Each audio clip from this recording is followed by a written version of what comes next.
So it's interesting because I love these books that are just filled with people's letters and papers. Are you sort of a voyeur in that way? In that I would love to sneak onto your computer and read all your emails, yes. Yes, and anybody. I think that one of the fun parts about epistolary novels in general is that there is something that's kind of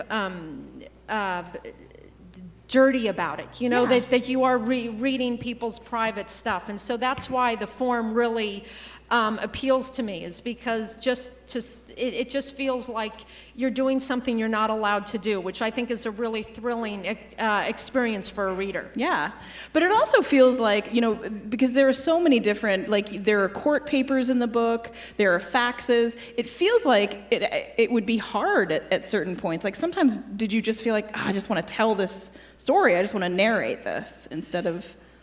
Yes, but as much as I wanted to do that, I think that the joy of kind of figuring out in a devilish way how I was going to be able to put this piece of information across with some kind of strange document was a lot more fun, and the challenge of it was really pump me up, and so that's where a lot of the fun energy came. Was I really felt like so often I'd gotten myself into a corner and just thought, oh my gosh, I can't get out of it. There's no one to tell this part of the novel. I don't know how to do it, but I always kind of found a way, and it was a real thrill. Yeah, well, it was a wonderful letter. I wanted to ask briefly, just because our entire staff are such gigantic Arrested Development fans, I wanted to just ask you about, that show was so amazingly written, and just ask you, and I know every writer's room is different for every TV show, and I'm just wondering what you feel like the particular magic of that writer's room was. Mitch Hurwitz, who was our head writer, was completely insane. And so that really helps in that he, you know, usually about 90% of the time when you're in a writer's room, the writers are just sitting together and just cracking each other up and saying the meanest, darkest, most sexually inappropriate, racist things to each other. And then at some point, someone is saying, hey, come on, we got to get back to the script. And on Arrested Development, we would sit around and do that, and suddenly you'd look up, or Mitch would be at the typewriter saying, wait, Marie, what was that again? What was that like? And you go, oh my, wait, you're putting that in the show? And you didn't even intend it to go in the script, but it was like anything that was funny and crazy suddenly was in the script. And there was just this reckless freedom, which was great. What was the biggest lesson that you took as a writer from that writer's room?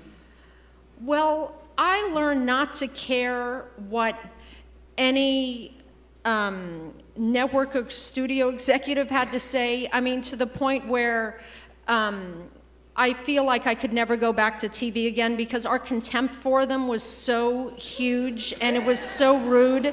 And I felt like I'd really become kind of a feral writer from that experience. That I just never could kind of have a pleasant interaction with a network or TV executive, you know, or studio executive from that. Because it was almost like there was this perverse fascination that we had with writing scripts that nobody could follow. And I remember, I think one of the many times the show got canceled, because they kept trying to cancel the show, and then we'd get nominated for Emmys, and then they go, oh man, we now can't cancel it, because, you know, we've won all these awards and we have to keep it on.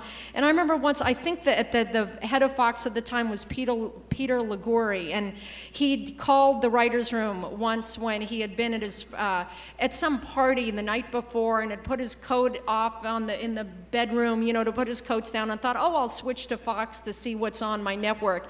And it was just 2 minutes of Arrested Development, and he was so disgusted with how it was so incomprehensible and hard to follow that he just like tried to cancel the show the next day, and then they couldn't, because I think that really was when the Emmy nominations were announced. But yeah.